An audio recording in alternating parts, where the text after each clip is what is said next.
स्वागत है आप सभी का मेरे चैनल हिंदी नोवेल स्टोरी पर। अच्छा लगे तो लाइक कमेंट सब्सक्राइब जरूर करें। जब 181 बीच रास्ते में छोड़कर जाना, क्या तुम्हें सुनाई नहीं दिया? मैंने कहा, कार से अभी इसी वक्त उतरो। अपनी बात को दोबारा दोहराते हुए रुद्र सख्त आवाज में आरव से कहता है। लेकिन क्यों? क्या तुम्हें सुनाई नहीं दे रहा है आरव सिंह?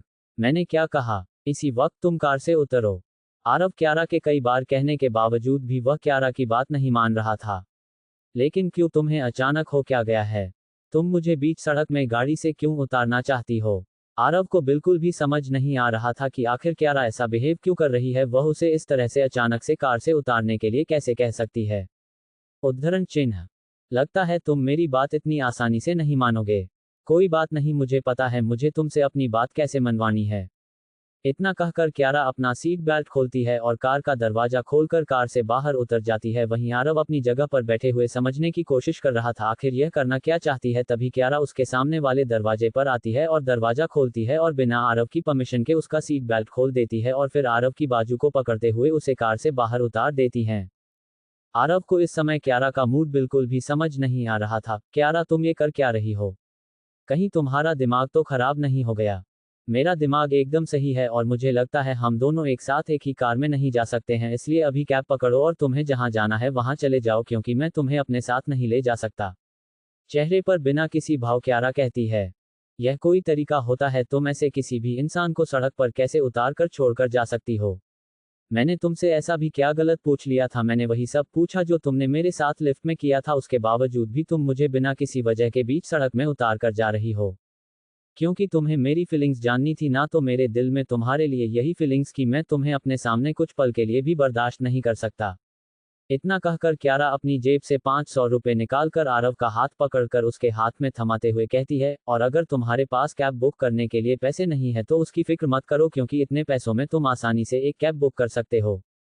इतना कहकर क्यारा वापस अपनी कार में बैठ जाती है और आरव खड़ा होकर ये देख रहा था। आरव क्यारा के पास ड्राइविंग सीट वाले दरवाजे की ओर जाता है और खिड़की खटखटाते हुए कहता है, ठीक है, मैं तुमसे दोबारा कुछ नहीं पूछूंगा, लेकिन तुम मुझे इस तरह से ऐसे सड़क पर छोड़कर नहीं जा सकती हो।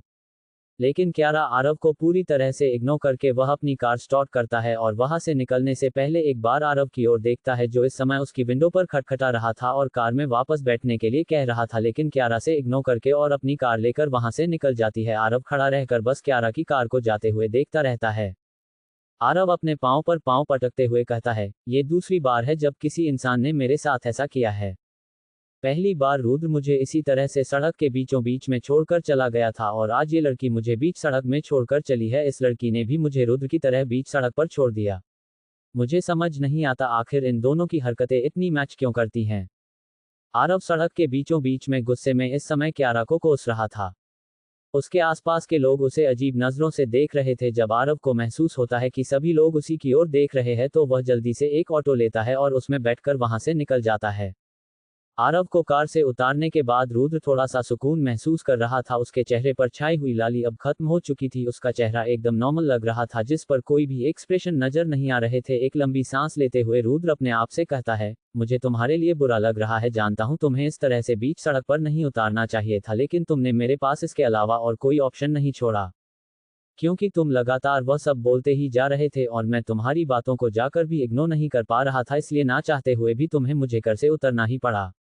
वैसे भी तुम्हारे साथ यह पहली बार नहीं हुआ है। कहते हुए रुद्र के चेहरे पर एक मुस्कान छा जाती है। अंडरस्को। कुछ देर बाद रुद्र ऑफिस पहुंचता है और वह सबसे पहले आदित्य के केबिन में जाता है, जहां पर आदित्य राजीव के साथ किसी टॉपिक को लेकर डिस्कशन कर रहा था। आदित्य अपने चेयर पर बैठा हुआ था, वही राजीव उसके बगल में खड़ा हुआ था। उन दोनों की नजरें इस समय लैपटॉप पर थी और उन दोनों को देखकर इस बात का अंदाजा लगाया जा सकता था कि वह दोनों इस समय किसी इंपॉर्टेंट टॉपिक पर डिस्कशन कर रहे हैं। लेकिन जब केबिन का दरवाजा खुलता है तो आदित्य अपनी नज़र उठाकर दरवाजे की ओर देखता है। वह देखता है कि क्यारा दरवाजे पर खड़ी थी, फिर उसे चेयर पर बैठने का इशारा करके वापस से राजीव के साथ डिस्कस करने लगता है। जब 182 50वीं शादी की सालगिरह। कुछ देर बाद रुद्र ऑफिस पहुंचता है और वह सबसे पहले आदित्य के केबिन में जाता है, जहां पर आदित्य राजीव के साथ किसी टॉपिक को लेकर डिस्कशन कर रहा था। आदित्य अपने चेयर पर बैठा हुआ था, वही राजीव उसके बगल में खड़ा हुआ था। उन दोनों की नजरें इस समय लैपटॉप पर थी और उन दोनों को देखकर इस बात का अंदाजा लगाया जा सकता था कि वह दोनों इस समय किसी इंपॉर्टेंट टॉपिक पर डिस्कशन कर रहे हैं। लेकिन जब केबिन का दरवाजा खुलता है तो आदित्य अपनी नज़र उठाकर दरवाजे की ओर देखता है। वह देखता है कि क्यारा दरवाजे पर खड़ी थी, फिर उसे चेयर पर बैठने का इशारा करके वापस से राजीव के साथ डिस्कस करने लगता है। रुद्र बैठकर इंतजार कर रहा था कि कब राजीव और आदित्य का डिस्कशन खत्म होगा। लगभग 10 मिनट तक इंतजार करने के बाद आदित्य और राजीव का डिस्कशन खत्म हो जाता है। डिस्कशन खत्म होने के बाद राजीव कुछ दूरी पर आकर खड़ा हो जाता है। आदित्य क्यारा की ओर देखता है और उससे कहता है, कैसी हैं आप? रुद्र अपना सर हाँ में हिलाते हुए कहता है, ठीक हूँ। और क्या आपने मुझे मेरा हाल चाल जानने के लिए ही मुझे यहाँ बुलाया था? नहीं, क्योंकि आपका हाल चाल पता करने के लिए मुझे आपको अपने केबिन में बुलाने की कोई जरूरत नहीं है। चेहरे पर बिना किसी भाव के आदित्य रुद्र से कहता है। आदित्य की यह बात कहीं ना कहीं रुद्र के दिल को चुभती है। रुद्र अपने मन में कहता है, इस आदमी की बातें कभी कभी मुझे समझ नहीं आती है और कभी कभी ऐसा लगता है जैसे मानो इससे ज्यादा फिक्र अपने परिवार की कोई नहीं करता है और कभी कभी ऐसे ट्रीट करता है जैसे इसे अपनी बेटी की कोई परवाह ही ना हो। इतना लंबा समय हो गया मुझे इसके साथ में काम करते हुए, लेकिन अभी तक भी यह आदमी मेरी समझ से बाहर है। अगर यह वजह नहीं है तो फिर क्या वजह है? उद्धरण चिन्ह। क्या आपको याद है अगले हफ्ते मॉम और डैड की 50वीं शादी की सालगिरह है? रुद्र को इस बारे में पता था कि राज कश्यप और सावित्री कश्यप की अगले हफ्ते शादी की सालगिरह आने वाली है और इस शादी की सालगिरह को कश्यप परिवार बड़ी धूमधाम के साथ सेलिब्रेट करने वाला था और उसके सारी तैयारी कोई और नहीं श्रेया कर रही है। और इस बारे में श्रेया ने ही उसे पिछली बार बताया था कि दादा और दादी की शादी की सालगिरह की सारी तैयारी वही कर रही है। हाँ मुझे पता है, अगले हफ्ते उनकी शादी की सालगिरह है। चेहरे पर बिना किसी भाव के रुद्र कहता है। तो क्या आप आ रही है? रुद्र आदित्य का सवाल सुनकर थोड़ा अचंभे में था। उसे समझ नहीं आ रहा था कि यह कैसा सवाल है, आप सालगिरह में आ रही है?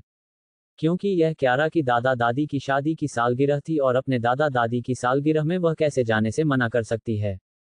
इसलिए रुद्र सवाल करते हुए आदित्य से कहता है, आप ऐसा क्यों पूछ रहे हैं? तीखी मुस्कान के साथ आदित्य कहता है, क्या आप ये भूल गई कि आपको फैमिली फंक्शंस और बिजनेस पार्टी में आना पसंद नहीं है, इसलिए आप कोई भी फैमिली फंक्शन के साथ कोई भी बिजनेस पार्टी तक अटेंड नहीं करती है। इसलिए मुझे जानना था क्या आप इस बार आना पसंद करेंगी। अब ये सुनकर रुद्र काफी हैरान था और उसे विश्वास नहीं हो रहा था कि क्यारा अपनी ही फैमिली के फंक्शंस और बिजनेस पार्टी तक अटेंड करना पसंद नहीं करती थी। कुछ देर तक इस बारे में सोचने के बाद रुद्र अपने आप से कहता है, शायद इसीलिए क्यारा के बारे में कभी भी श्रेया और मोहित की तरह कोई भी न्यूज़ वायरल नहीं होती थी, क्योंकि वह कभी भी किसी बिजनेस पार्टी में दिखती तक नहीं थी। समझ नहीं आ रहा है इस लड़की को इतना मिस्टीरियस रहना क्यों पसंद था। कहीं ये लड़की किसी माफिया गैंग के लिए काम तो नहीं करती थी जो हर वक्त अपनी पहचान छुपाने की कोशिश करती थी। जब आदित्य देखता है कि क्यारा को जवाब नहीं दे रही है तो अपना सवाल दोहराते हुए कहता है, क्या हुआ? आप कोई जवाब क्यों नहीं दे रही? क्या आप इस बार भी नहीं आना चाहती? जब रुद्र आदित्य की आवाज सुनता है तो वह अपने ख्यालों से बाहर आता है, लेकिन उसे पता नहीं था आदित्य ने उसे दोबारा कुछ देर पहले क्या कहा था, इसलिए वह थोड़ा हकलाते हुए कहता है, वो मैं ऐसा। लेकिन रुद्र कुछ भी कह पाता उससे पहले ही आदित्य कहता है, इस बार मुझे आपका कोई बहाना नहीं सुनना, क्योंकि इस बार मेरा डिसीजन फाइनल होगा और मेरा डिसीजन यह है कि तुम मॉम डैड की एनिवर्सरी में जरूर आओगी, क्योंकि तुम्हें जितना हो सके उतना मॉम और डैड के साथ अपने रिलेशन को स्ट्रांग करने की जरूरत है और तुम इस एनिवर्सरी पार्टी को इसकी एक शुरुआत समझ सकती हो। इसलिए अगले हफ्ते के लिए तैयारी करना शुरू कर दो। और तुम्हें क्या गिफ्ट लेना है उसकी फिक्र मत करना, क्योंकि वो सब राजीव देख लेगा। तुम्हें सिर्फ इतना करना है कि वह गिफ्ट लेकर मॉम और डैड के सामने उनका को 50वीं शादी के सालगिरह के लिए कंग्रेचुलेट करना है। मुझे यकीन है तुम इतना करने में कोई भी गड़बड़ नहीं करूंगी। और वैसे तुम्हारी कुछ समय से जो परफॉर्मेंस है उसके कोडिंग मुझे नहीं लगता है तुम इस बार कोई गड़बड़ करोगी।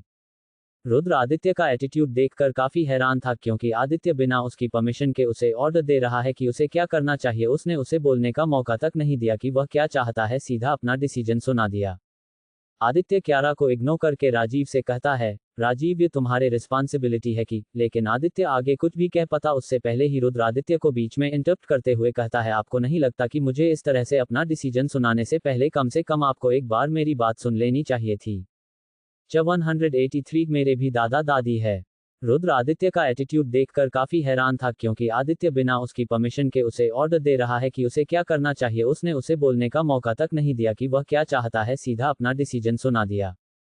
आदित्य क्यारा को इग्नोर करके राजीव से कहता है, राजीव ये तुम्हारे रिस्पॉन्सिबिलिटी है कि। लेकिन आदित्य आगे कुछ भी कह पाता उससे पहले ही रुद्र आदित्य को बीच में इंटरप्ट करते हुए कहता है, आपको नहीं लगता कि मुझे इस तरह से अपना डिसीजन सुनाने से पहले कम आपको एक बार मेरी बात सुन लेनी चाहिए थी। ये सुनकर राजीव और आदित्य दोनों ही क्यारा को देखने लगते हैं। राजीव के चेहरे पर हैरान कर देने वाले एक्सप्रेशन नजर आ रहे थे, वही आदित्य के चेहरे पर कोई भी एक्सप्रेशन नजर नहीं आ रहे थे, वह सीधा क्यारा की आंखों में देख रहा था।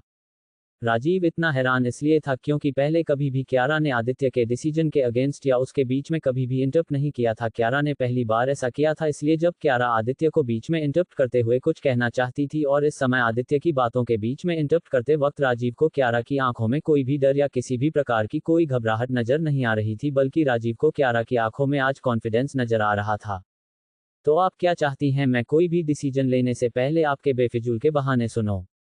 कहते समय आदित्य के चेहरे पर किसी एक्सप्रेशन नजर नहीं आ रहे थे। राजीव क्यारा की साइड लेते हुए कहता है, लेकिन सर मुझे लगता है एक बार आपको क्यारा का पॉइंट ऑफ व्यू सुन लेना चाहिए, आखिरकार वह क्या कहना चाहती हैं, क्या पता इस बार आप उसे गलत समझ रहे हो।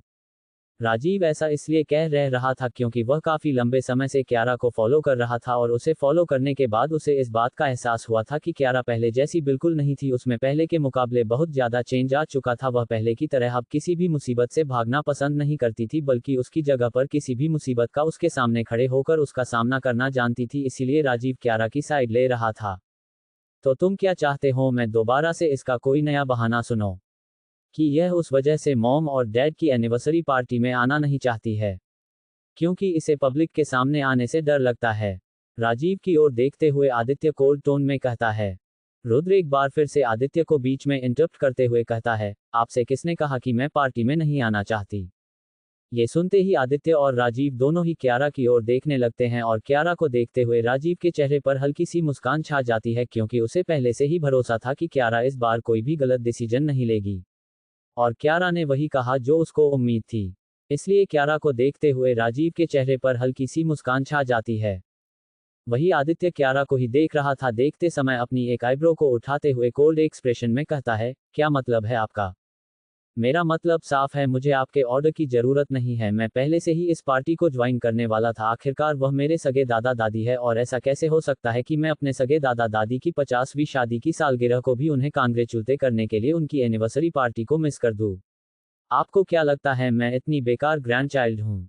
राजीव हल्की से मुस्कान के साथ कहता है, सर मैंने पहले ही कहा था ना कि कम से कम आपको एक बार क्यारा की बात सुन लेनी चाहिए, क्योंकि मुझे यकीन है वह इस बार आपको निराश नहीं करेगी, क्योंकि यह पहले से कई ज्यादा समझदार हो गई है।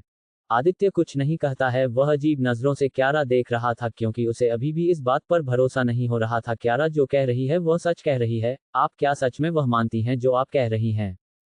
हाँ, मैं जो कह रही हूँ मैं उस पर विश्वास भी करती हूँ। मैंने भले ही उनसे आज तक दूरी बना कर रखी हो, मैंने भले ही कभी भी बिजनेस पार्टी या फैमिली फंक्शन में पार्टिसिपेट ना लिया, लेकिन इसका मतलब यह नहीं कि मैं अपने दादा दादी की शादी की सालगिरह को भी बाकी फंक्शंस की तरह अवॉइड कर दूँ। वे दोनों जिस तरह से मोहित और श्रेया के दादा दादी है, उसी तरह से वह मेरे भी दादा दादी है और उनकी ग्रैंड चाइल्ड होने के नाते मैं इस बार में एक अच्छा सरप्राइज देने चाहती हूँ, इसलिए मुझे आपकी किसी भी ऑर्डर की कोई ज़रूरत नहीं है और ना ही राजीव को मेरे लिए कोई गिफ्ट खरीदने की ज़रूरत है, क्योंकि उन्हें क्या देना है और क्या नहीं देना है ये सिर्फ मेरा डिसीजन होगा और वैसे भी मैंने पहले से ही डिसाइड कर लिया कि मुझे उन्हें क्या देना है, इसलिए आपको इस बारे में और ज़्यादा फिक्र करने की ज़रूरत नहीं है। कहते समय क्यारा के चेहरे पर कोई एक्सप्रेशन नजर नहीं आ रहे थे और साथ ही उसकी आवाज में कॉन्फिडेंस नजर आ रहा था।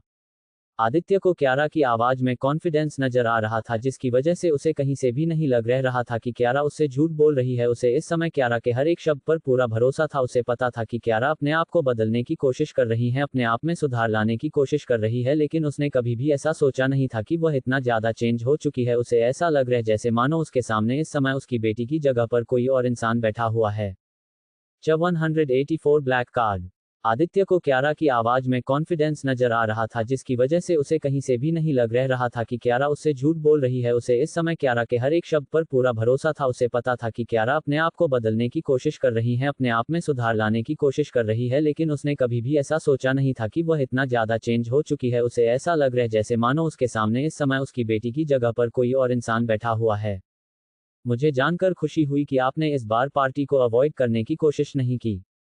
आप दिल से अपने दादा दादी की 50वीं शादी की सालगिरह की पार्टी में पार्टिसिपेट ले रही है, लेकिन फिर भी उनके लिए एनिवर्सरी गिफ्ट देने के लिए आपको राजीव की मदद लेनी चाहिए, क्योंकि राजीव मॉम और डैड दोनों का ही टेस्ट अच्छे से जानता है कि उनके लिए क्या अच्छा रहेगा। वही आप ये सब डिसाइड करने के लिए अभी थोड़ी ना समझ है, इसीलिए राजीव आपकी मदद कर देगा। चेहरे पर बिना किसी एक्सप्रेशन के साथ आदित्य कहता है। लेकिन मुझे किसी की रुद्र इससे आगे कुछ भी कह पाता उससे पहले ही राजीव उसे बीच में रोकते हुए कहता है, मुझे तुम पर पूरा विश्वास था कि तुम इस बार जरूर पार्टी में जाओगी।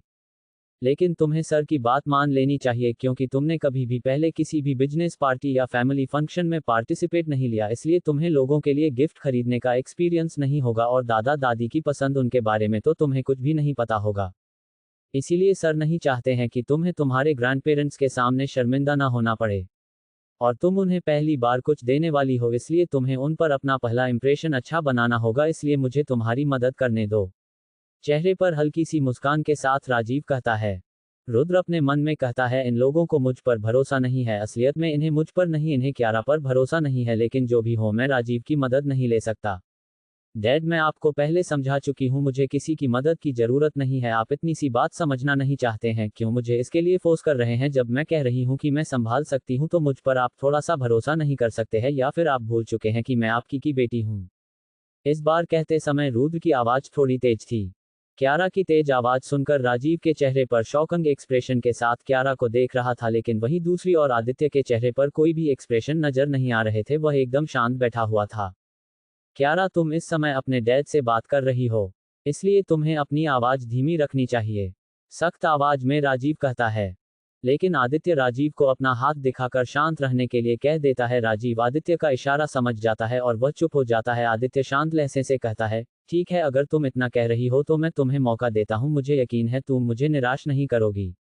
इतना कहकर आदित्य अपनी मेज के ड्रॉवर ओपन करता है और उसमें से एक कार्ड निकालकर क्यारा के सामने पटकते हुए कहता है, आप जो भी गिफ्ट लेना चाहती है उसके लिए इस कार्ड का यूज कर सकती हैं, क्योंकि आपकी सैलरी इतनी ज्यादा नहीं है कि आप मॉम और डैड के लिए कोई एक्सपेंसिव गिफ्ट अफोर्ड कर सके, इसीलिए आप इस कार्ड को रख सकती हैं। चेहरे पर बिना किसी एक्सप्रेशन के साथ सर्द लहजा में कहता है। रुद्र उस कार्ड की ओर देखता है। वह उस कार्ड की कीमत जानता था, वह एक ब्लैक कार्ड था जो इस दुनिया के 1% लोगों के पास ही अवेलेबल था, लेकिन रुद्र को कोई भी एक्सपेंसिव गिफ्ट खरीदने के लिए इस कार्ड की कोई जरूरत नहीं थी। लेकिन फिर भी वह इस बार आदित्य को मना नहीं कर सकता था, क्योंकि वह जानता था कि आदित्य की नज़रों में रुद्र की सैलरी बहुत ही कम है, जिससे वह कोई भी एक्सपेंसिव गिफ्ट अफोर्ड नहीं कर सकता था। इसीलिए आगे बिना कुछ कहे वह उस कार्ड को ले लेता है। शुक्रिया, कम से कम आपने मुझ पर थोड़ा यकीन तो किया। बिना किसी भाव के रुद्र आदित्य की आंखों में देखते हुए कहता है, अब आप जा सकती हैं। अपने हाथ से बाहर जाने का इशारा करते हुए आदित्य कहता है।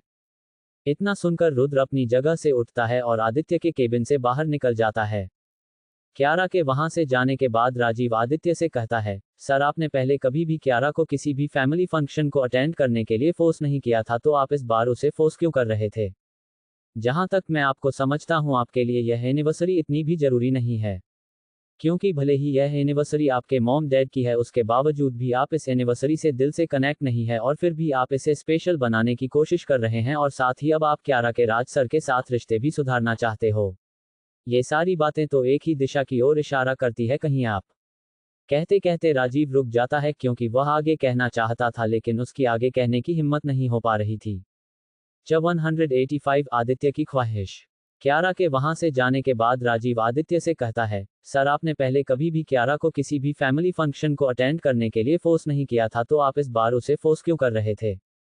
जहां तक मैं आपको समझता हूं, आपके लिए यह एनिवर्सरी इतनी भी जरूरी नहीं है, क्योंकि भले ही यह एनिवर्सरी आपके मॉम डैड की है, उसके बावजूद भी आप इस एनिवर्सरी से दिल से कनेक्ट नहीं है, और फिर भी आप इसे स्पेशल बनाने की कोशिश कर रहे हैं, और साथ ही अब आप क्यारा के राज सर के साथ रिश्ते भी सुधारना चाहते हो। ये सारी बातें तो एक ही दिशा की ओर इशारा करती है, कहीं आप।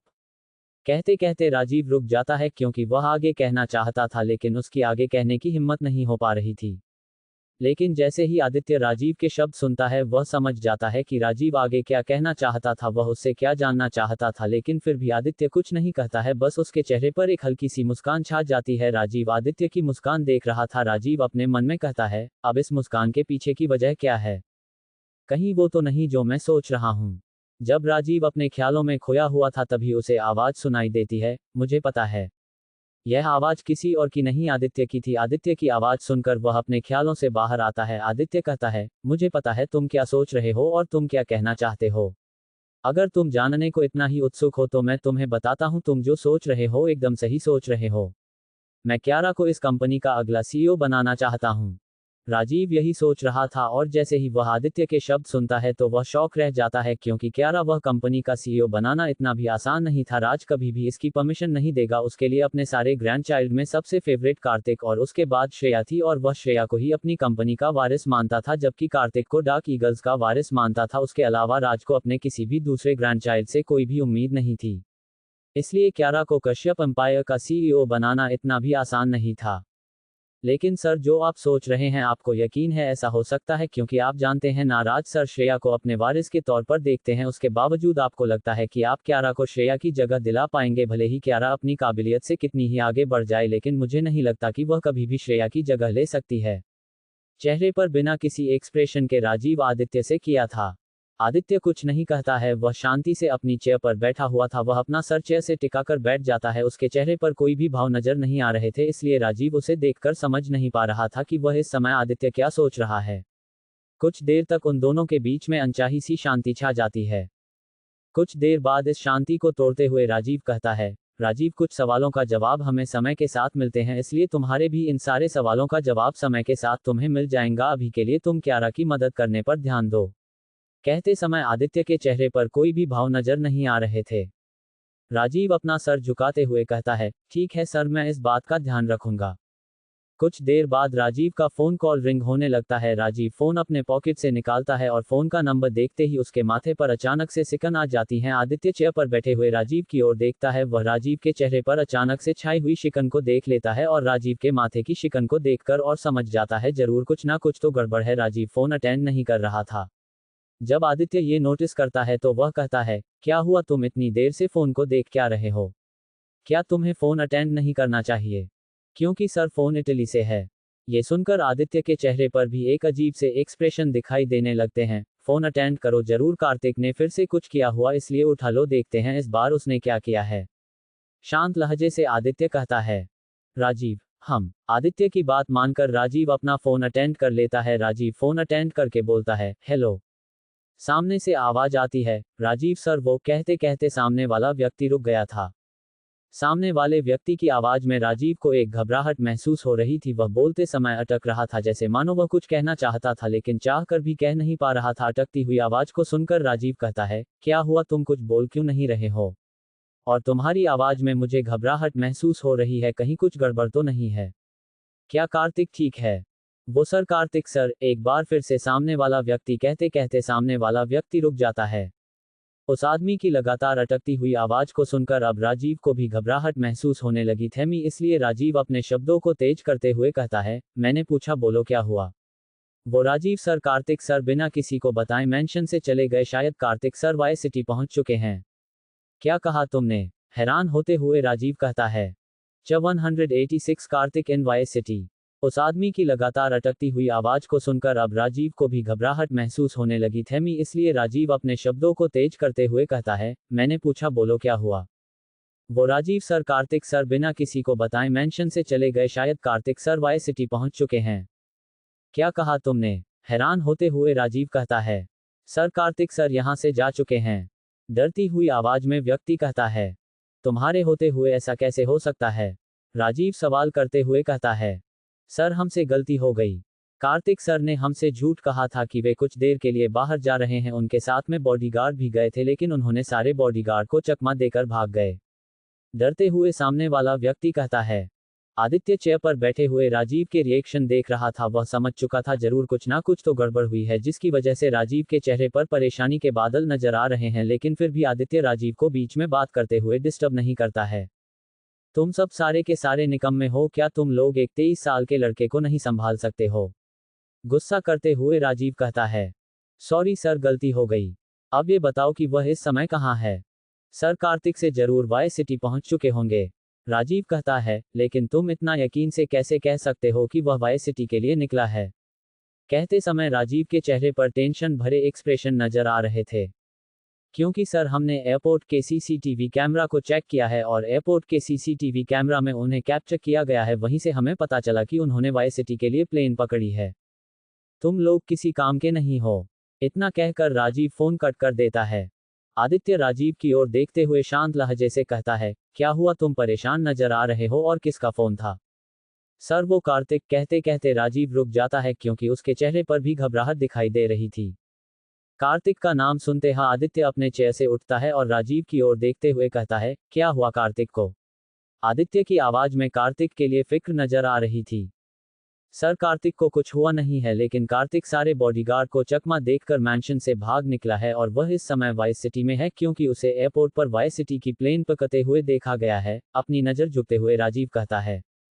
ये सुनकर आदित्य टेबल पर अपने हाथ से मारते हुए कहता है, इस लड़के की प्रॉब्लम क्या है? ये लड़का कभी भी मेरी बात सुनता क्यों नहीं है? जब मैंने इसे कहा था कि वह मॉम डैड की एनिवर्सरी पार्टी को यहाँ पर आ सकता है, उसके बावजूद भी उसे यहाँ पर भाग कर आने की क्या जरूरत थी? क्या इस लड़के से अब एक हफ्ता भी सब्र नहीं किया जा रहा था जो यहाँ पर आने के लिए मैंशन से भाग गया? राजीव धीमे शब्दों में कहता है, आखिरकार वह आपका ही बेटा है तो आप पर ही जाएगा ना। जब आप अपने पिता की बात नहीं मानते हैं तो आपका बेटा आपकी बात कैसे मान सकता है? राजीव ने ये शब्द बहुत ही धीमी आवाज में कहे थे, लेकिन आदित्य को सुनाई दे जाते हैं। आदित्य घूरती हुए नजरों से राजीव की ओर देखता है। आदित्य की घूरती नजरों को देखकर राजीव झट से अपनी नजर झुका लेता और झुकते हुए कहता है, सॉरी सर, वो मेरे मुंह से गलती से निकल गया। लगता है आजकल तुम्हारे जुबान तुम्हारे हाथ पैरों से कुछ ज्यादा ही चलने लगी है। आदित्य व्यंग्य करते हुए कहता है, सॉरी सर, वह गलती से जबान फिसल गई। अगली बार ऐसा नहीं होगा। माफी मांगते हुए राजीव बोलता है। आदित्य राजीव की ओर तीखी नजरों से देखता है लेकिन कुछ नहीं कहता है। उन दोनों के बीच में एक पल के लिए शांति छा जाती है। जब राजीव आदित्य के केबिन से बाहर नहीं जाता है तो ये देखकर आदित्य तेज आवाज में राजीव पर चिल्लाते हुए बोलता है, अब खड़े खड़े मेरा मुंह क्या देख रहे हो? पता करो कार्तिक इस समय वह कहां पर है। लेकिन सर, यह पता करने की क्या जरूरत है कि कार्तिक कहां पर है? अगर वह वाइवर्सिटी में आया है तो डेफिनेटली वह इस समय कश्यप मैंशन ही गया होगा। चेहरे पर बिना किसी भाव के राजीव कहता है। आदित्य राजीव की ओर अजीब नजरों से देखता है। क्या राजीव, तुम्हें क्या लगता है कि कार्तिक मेरे और डैड के मना करने के बावजूद भी वह वाई सिटी आया और उसके बाद तुम्हें लगता है वह हमसे मिलने के लिए कश्यप मैंशन जाएगा?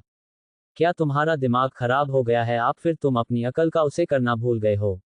अगर उसे कश्यप मैंशन ही जाना होता तो वह एक हफ्ते पहले क्यों आता? सख्त आवाज में आदित्य बोलता है। आदित्य की बात पर गौर करते हुए राजीव सोचने लगता है, मैं भी कितना बड़ा बेवकूफ हूं। आदित्य सर सही तो कह रहे हैं। कार्तिक भला शेर और बब्बर शेर की गुफा में घुसना क्यों पसंद करेगा जब उसके पास घूमने के लिए पूरा जहां है? सोचते समय राजीव के चेहरे पर हल्की से मुस्कान छा जाती है। आदित्य राजीव की मुस्कान को देखते हुए कहता है, तुम मुस्कुरा रहे हो? मैं तुम्हें इतनी सीरियस बात कह रहा हूं और तुम मेरे सामने मुस्कुरा रहे हो?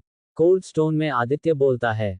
इतना सुनते ही राज्य के चेहरे की मुस्कान गायब हो जाती है। सॉरी सर, वह मुझसे गलती हो गई। आगे बहाना बनाते हुए राजीव कहता है, अचानक से मुझे एक जोक याद आ गया था। राजीव, क्या ये समय चुटकुले याद करने का है? राजीव की ओर तीखी नजरों से देखते हुए आदित्य कहता है। राजीव अपने मन में सोचता है, मुझे जल्द से जल्द इस आदित्य सर की नजरों के सामने से दूर जाना होगा वरना यह अपना सारा गुस्सा मुझ पर ही निकाल देंगे। राजीव बोलता है, आई एम सॉरी सर, मुझसे फिर से गलती हो गई। मैं अभी पता करता हूँ कार्तिक कहाँ है और मुझे जैसे ही कार्तिक के बारे में कुछ भी पता चलता है मैं सबसे पहले आपको इन्फॉर्म करूंगा। इतना कहकर राजीव आदित्य के कैमरे से बाहर निकल जाता है। 187 मुसीबत नहीं कयामत आ गई है। राजीव अपने मन में सोचता है, मुझे जल्द से जल्द इस आदित्य सर की नजरों के सामने से दूर जाना होगा वरना यह अपना सारा गुस्सा मुझ पर ही निकाल देंगे। राजीव बोलता है, आई एम सॉरी सर, मुझसे फिर से गलती हो गई। मैं अभी पता करता हूँ कार्तिक कहाँ है और मुझे जैसे ही कार्तिक के बारे में कुछ भी पता चलता है मैं सबसे पहले आपको इन्फॉर्म करूंगा। इतना कहकर राजीव आदित्य के कैमरे से बाहर निकल जाता है।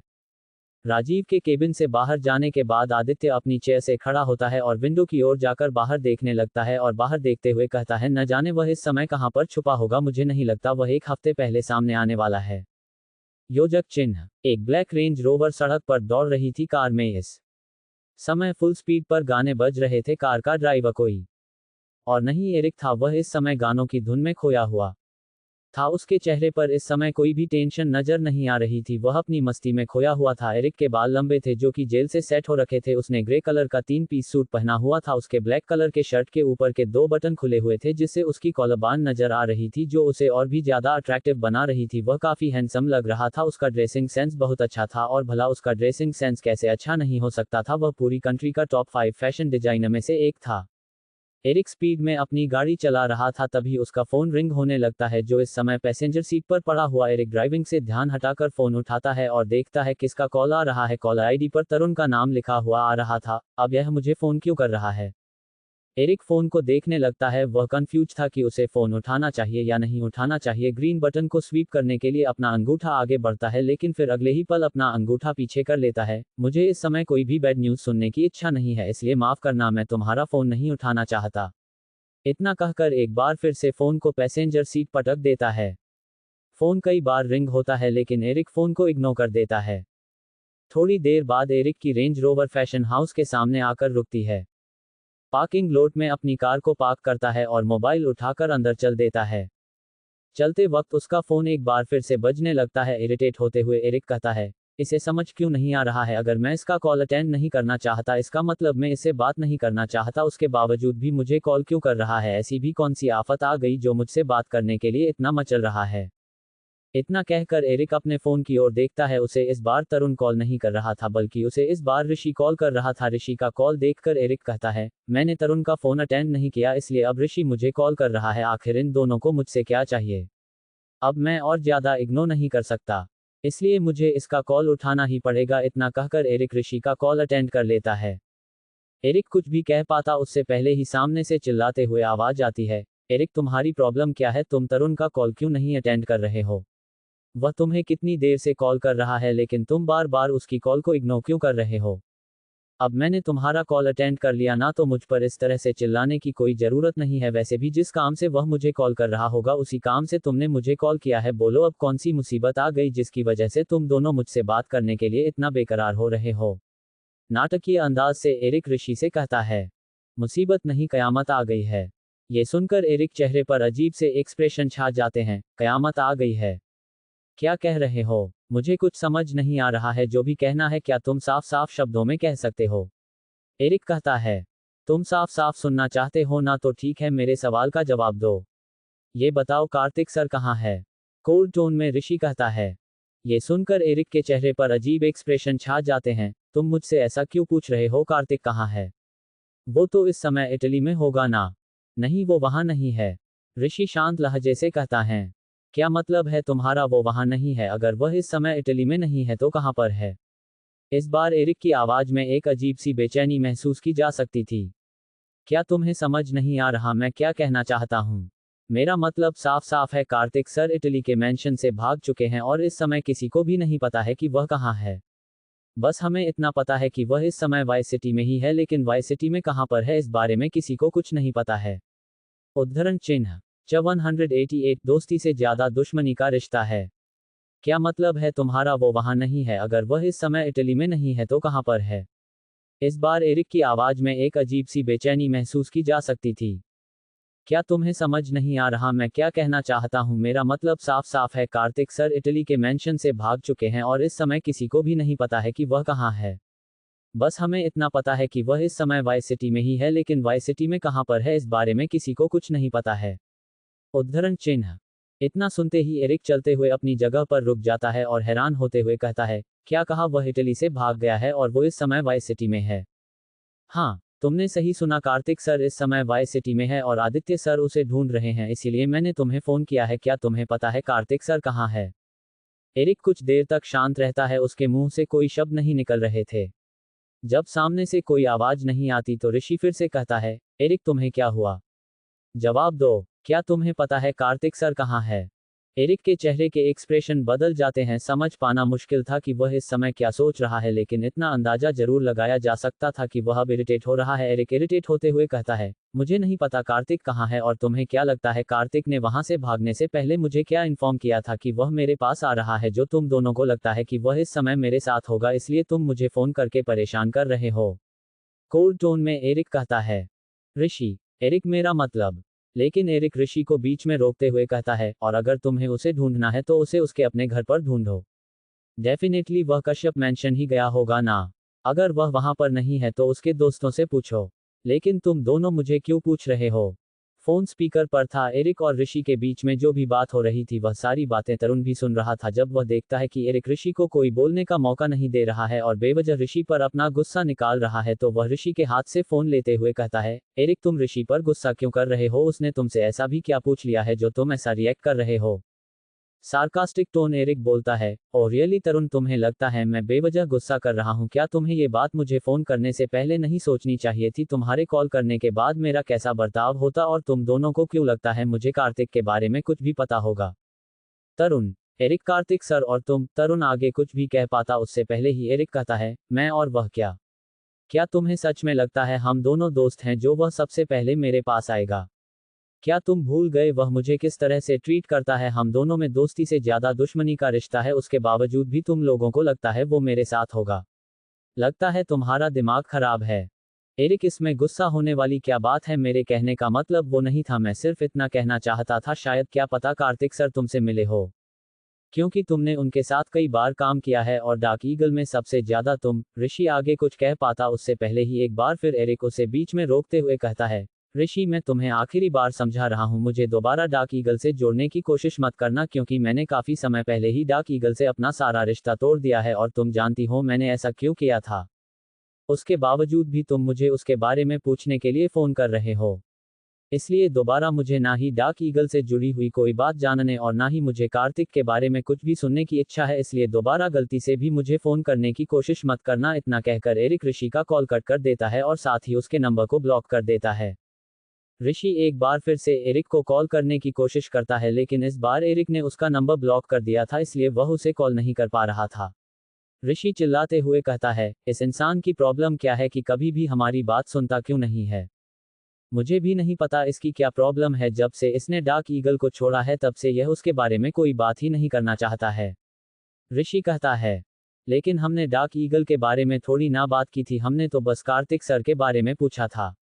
तरुण कहता है, क्या तुम्हें पता है एरिक और कार्तिक के बीच में क्या प्रॉब्लम है कि वह एक दूसरे को पसंद क्यों नहीं करते हैं? ऋषि कहता है, मुझे नहीं पता उन दोनों के बीच में क्या प्रॉब्लम है। तरुण कहता है, वहीं एरिक गुस्से में था, वह अपने आप से कहता है मुझे इसका फोन उठाना ही नहीं चाहिए था, बेवजह ही मेरा मूड खराब कर दिया। इतना कहकर वह अंदर चल देता है। फैशन हाउस के अंदर जाते ही उसकी असिस्टेंट उसे झुककर वेलकम करती है। हेलो सर, कैसे? सोनाली, मैं ठीक हूँ, तुम मुझे अपडेट बताओ, क्या सारे डिजाइन तैयार हो चुके हैं? चेहरे पर बिना कोई भाव दिखाएं एरिक कहता है। 189 अनजान शख्स। वहीं एरिक गुस्से में था, वह अपने आप से कहता है मुझे इसका फोन उठाना ही नहीं चाहिए था, बेवजह ही मेरा मूड खराब कर दिया। इतना कहकर वह अंदर चल देता है। फैशन हाउस के अंदर जाते ही उसकी असिस्टेंट उसे झुककर वेलकम करती है।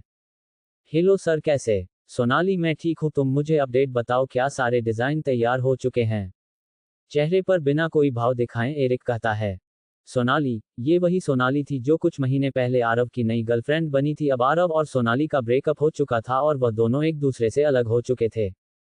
सोनाली ने फैशन डिजाइनिंग में ग्रेजुएशन किया था। उसकी एरिक के साथ पहली मुलाकात रॉयल क्लब में विवान की पार्टी में हुई थी। सोनाली एरिक के डिजाइन की बहुत बड़ी फैन थी, वह शुरू से ही उसके वर्क को फॉलो करती आ रही थी, इसीलिए जब उसने पहली बार पार्टी में एरिक को देखा तभी से वह एरिक से कांटेक्ट करना चाहती थी। उसके बाद सोनाली ने फैशन हाउस में असिस्टेंट की पोस्ट के लिए अप्लाई किया था और एरिक ने सोनाली के काम को देखने के बाद उसे अपनी असिस्टेंट के तौर पर जॉब पर रख लिया था। तब से लेकर अब तक सोनाली फैशन हाउस में ही काम कर रही है। एरिक अपने केबिन की ओर जा रहा था और सोनाली उसके पीछे पीछे चल रही थी। सोनाली एरिक के सवाल का जवाब देते हुए कहती है, एरिक सर, सारे डिजाइन्स तैयार है, बस उनका आखिरी टचअप देना बाकी है। ये सुनकर एरिक चलते चलते अपनी जगह पर रुक जाता है और सोनाली की ओर कोल्ड टोन में देखते हुए कहता है, सोनाली, अभी तक आखिरी टचअप देना बाकी है। सोनाली, तुम्हारा दिमाग खराब है क्या? तुम्हारा ध्यान काम पर नहीं है? हमें उन्हें कल या परसों डिलीवर करना होगा। मैंने तुम्हें बताया था ना ये काम कितना इंपॉर्टेंट है। अभी जो भी अदर्स काम चल रहा है उन सबको साइड में रखो और उन डिजाइन्स को कंप्लीट करो, क्योंकि तुम जानती हो ना ये सारे के सारे डिजाइनर ड्रेस कश्यप फैमिली की हैं और नेक्स्ट वीक पार्टी में वे सभी यही कपड़े पहनने वाले हैं, इसलिए जो भी काम पेंडिंग है उसे जल्द से जल्द कंप्लीट करो। सोनाली, वैसे मैंने तुम्हें सब कुछ समझा दिया था, लेकिन उसके बाद भी तुम्हें कोई प्रॉब्लम आ रही है तो तुम मेरे साथ डिस्कस कर सकती हो। नहीं एरिक सर, कोई प्रॉब्लम नहीं है, बस आखिरी पीस को टच अप देना है और आज सारा काम कंप्लीट हो जाएगा। आप चाहे तो कल इन्हें डिलीवर कर सकते हैं।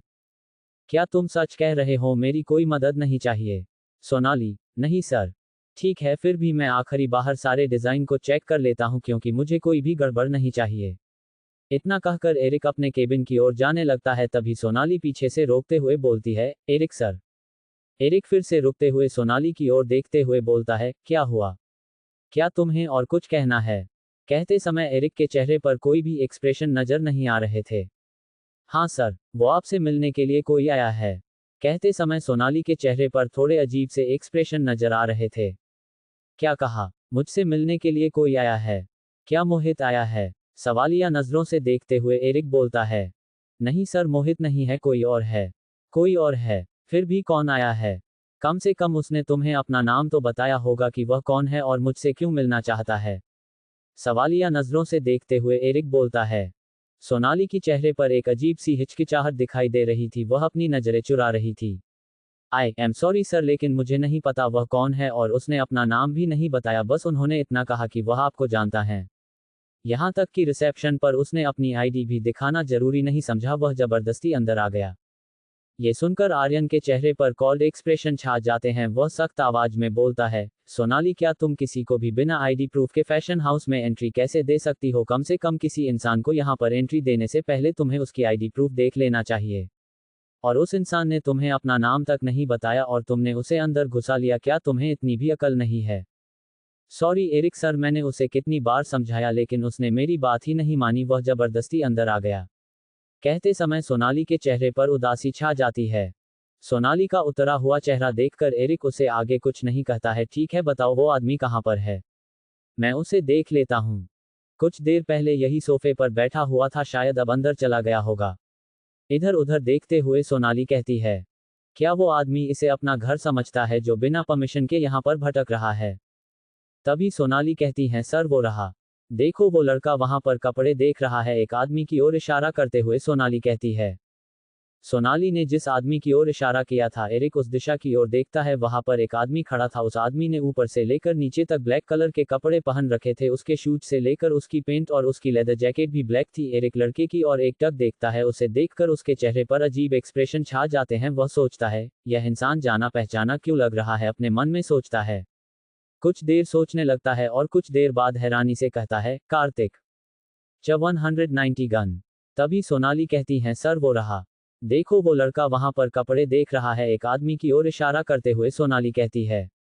सोनाली ने जिस आदमी की ओर इशारा किया था, एरिक उस दिशा की ओर देखता है, वहां पर एक आदमी खड़ा था। उस आदमी ने ऊपर से लेकर नीचे तक ब्लैक कलर के कपड़े पहन रखे थे, उसके शूज से लेकर उसकी पेंट और उसकी लेदर जैकेट भी ब्लैक थी। एरिक लड़के की और एक टक देखता है, उसे देखकर उसके चेहरे पर अजीब एक्सप्रेशन छा जाते हैं। वह सोचता है, यह इंसान जाना पहचाना क्यों लग रहा है, अपने मन में सोचता है। कुछ देर सोचने लगता है और कुछ देर बाद हैरानी भरे एक्सप्रेशन के साथ कहता है, कार्तिक।